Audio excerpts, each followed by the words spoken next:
everybody, and welcome to another Top 5 board gaming video. Today is all about one of my favorite subjects, food! Before I get started, if you haven't done so already, please take a look at all my various social media pages and my Patreon. On all of those, you'll be able to interact with me and my channel in a bunch of really cool, interesting, and unique ways.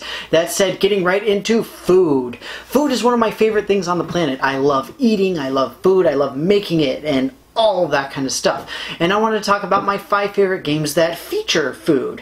Whether it's making food or just dealing with food in a sort of abstract way and using it as a vehicle for a particular game mechanic, whatever it happens to be, there's a lot of different stuff that I've got going on here. But that said, you guys know I love to hear from you. What are your guys' favorite food-related games? Or do you tend to avoid them? I know they do tend to be a little bit more simplistic. They tend to not be as strategically interesting or things like that, but it's really about theme, and you guys know I love my themes. That said, we're going to get started with my number 5. At number 5, I've got Go Nuts for Donuts. This is a blind bidding game where you're trying to do sort of set collection and things of that nature. Very, very similar to Sushi Go, but without the card drafting mechanic, essentially.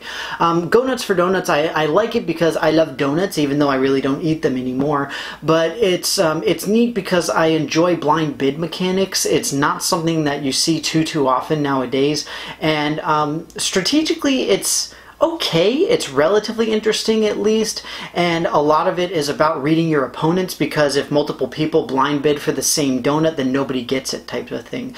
The art in it is relatively cartoonish, somewhat childish to that extent, but at the same time the game is meant to be simple enough for kids to play, so it makes perfect sense in that context. And overall it's pretty good, but I do like to generally see a little bit more depth in my games. So with all that, Go Nuts for Donuts, my number 5. At number 4, I've got Food Fight, literally a game about food combating other food. During the 3 main meals of the day, breakfast, lunch, and dinner, you put out your troops and you fight each other. There's all sorts of different bonuses. For example, using pancakes in the breakfast gives you a bonus and stuff like that. The game itself mechanically is actually fairly interesting. At the end, leftovers are all eaten by the dog, and the big thing with it is you're trying to make good synergistic combinations where you have like the pancakes and the syrup, or like steak and eggs, things along those lines, like famous meals that go well together. Part of the issue I have though is that you end up mixing things up and it doesn't work as well as it probably should. That's neither here nor there though. The real reason that this is a little bit lower on the list is just because the aesthetic is unconventional, I guess is the best way to say it. You can see it's really aggressive, very rugged, and it's just not something you really see in a lot of board games. Normally we see something that is more like happier and almost cartoonish in its presentation. Something that's a little bit cleaner in the way it's presented with the lines. And in this case, really not so much. It's meant to be really sort of chaotic almost, and it's odd for me personally. It's not a deal breaker, but again, that's why it's a little bit lower on the list, when this is literally about food combating other food. This is pretty much the definition of a food game, and it has some of my personal favorite foods in it as well. But that said, Food Fight, my number 4. At number 3, I've got New York Slice. This is an interesting kind of set collection-ish game where you're effectively trying to collect and build up pizzas. And I really like this game. I wouldn't say that I love it. It's one of those games where you can play it every once in a while and it's pretty fun, but the replayability is not quite there. The biggest thing for me is the aesthetics though. The pizza looks like pizza. It really looks delicious. It's amazing. And you have mechanics where like you count the number of pepperonis to tell you what kind of bonuses you get and things of that nature. So it's really kind of cool, not quite tongue-in-cheek, but just sort of very thematic elements like that make it, that really send it over the top in terms of how much fun it is. But again, it's in the middle of this list just because it looks cool, it is fun, but it's not something I'd want to play every day type of thing. And with all that, New York Slice, my number 3. At number 2, I've got Menu Masters. This is the first game on the list where we're actually really making the food. And that's why I really love this game, because we're talking about building up recipes and collecting and purchasing ingredients.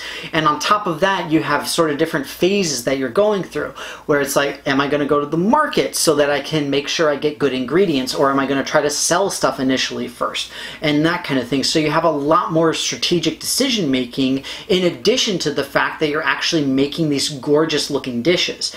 Now, I've mentioned aesthetics for a lot of these because, let's face it, if you're talking about food, aesthetics is important. With Menu Masters, you do have a more cartoonish type thing. You can even tell from the box, kind of Ratatouille-ish as far as the aesthetic is concerned, where the food still looks good, it looks decent, but it looks cartoonish. It doesn't look photorealistic, not that I would really expect it to in a board game.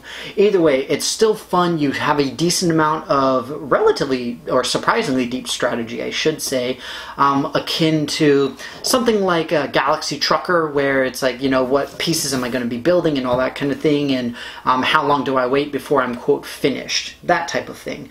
It's kind of cool in that way, and you've got all of these gorgeous looking meals. You're making your entrees and your desserts. It's very much based off of fine dining, which is kind of unique with regard to some of the other ones I've talked about. But either way, good game, plays relatively fast, decent number of players, and looks good. Menu Masters, my number 2.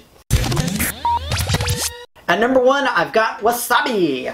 Sushi is one of my most favorite meals of all time, and essentially I was like, am I going to talk about Sushi Go or am I going to talk about Wasabi? I'm going to talk about the actual board game where you get to make sushi. So instead of collecting cards that are different types of sushi, in this case, you're actually taking the ingredients, combining them all together, and making specific rolls. It's a lot of fun. It's really cool. You have sort of faux bamboo mats. They're actually just little cardboard things, but they're made to look like the bamboo mats that you use to roll them up. And it's just a really cool, fun, little quirky game. The biggest reason that this is number 1 on the list is simply because I like sushi more than I like fine dining. I'm not fancy like that. Sushi is something I can afford on occasion, thankfully. But the game mechanics themselves are very well balanced. It's a fun game. I believe it plays 2 to 4 people in just under an hour. So it's a nice, not quite filler, but not really heavy commitment type of game. And on top of that, if you're familiar with sushi, then you'll recognize all the names, so you can actually see what the real ingredients are and that kind of thing, which makes it even more interesting and really drives the theme home for me personally. Wasabi, my number 1. Well, folks, that's going to be it for me. I hope you enjoyed this video on my 5 favorite games that are all about food. That said, you guys know I love to hear from you. What are your favorite games about food? Or do you prefer not to play them because they do tend to be a little bit more strategically simple, or a little bit more aesthetically cartoonish and all that kind of thing? You guys know I love to hear your opinions on all of this. Please let me know in the comments below. I know for me personally, I tend not to play these just because they tend to make me hungry. Like right now, I'm really hungry and I need to go eat something. But with that, thank you very, very much for watching. I hope you enjoyed this video, and I will see you next time.